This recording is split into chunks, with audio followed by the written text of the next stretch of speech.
denne video vil jeg vise dig, hvordan du kan organisere dine noter inde i appen Noter, som følger med på alle iPads og iPhones. Når jeg åbner mine noter, så kan I se, så har jeg allerede en masse forskellige noter, og jeg har også en masse forskellige mapper.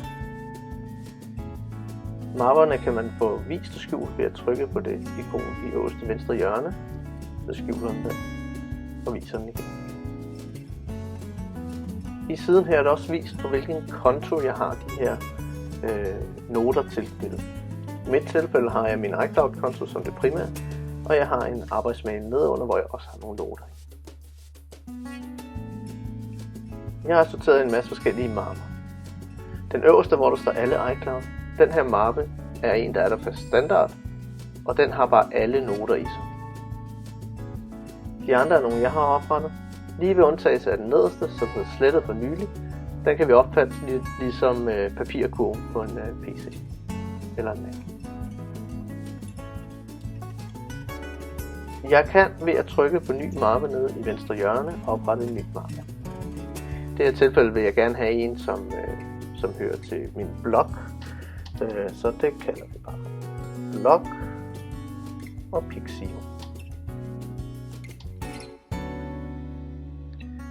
Så får jeg en ny mappe heroppe. Som I kan se, så er den tom lige nu. Jeg tror, jeg har en note herinde i min mappe med gode links, som jeg tænker, den kunne jeg godt tænke mig at vise lidt mere om på bloggen på et tidspunkt, så jeg vil gerne have den sorteret over i der. Vi har nu her noget, der hedder Hurstwood Training. Hvis jeg nu bare vil tage den ene, så kan jeg hive til venstrebunden. Så får jeg nogle muligheder, og den ene af dem er flyt. Og så trykker jeg på den, jeg vil flytte den over i. Nu har den rykket sig fra mappen gode links over i blog Pixio. Jeg kan også gøre det på en anden måde, hvis jeg fx har flere, jeg vil flytte. Det kan jeg gøre ved at trykke på redigere oppe i toppen. Så kommer der en lille boks, jeg kan krydse af i. Og jeg tænker, at den der kunne jeg godt tænke mig at smide på, og jeg vil egentlig også gerne have den der på. Og lad os bare tage den der med også. Og så kan jeg vælge flyt til hernede. Og igen, så trykker jeg bare på den mappe, jeg vil flytte over i.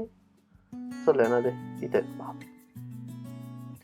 Så nu når jeg går ind i mappen blog Pixio, så har jeg de noter, jeg havde valgt at smide der. Så det er en nem måde at organisere sine noter, så man på den måde nemmere kan finde det, man søger. Man kan også i alle mapper her hive nedad, så kommer der et søgefelt frem, og her kan jeg begynde at skrive, og så søge det frem, jeg synes jeg mangler. Jeg kan huske, at jeg har noget med. Det var forkert. Hurstwood. Så kommer min note, der hedder nummer Hurstwood Training, og jeg kan hive den frem på skærmen. Så det er et lille trick til hurtigt at finde de noter, man har gemt.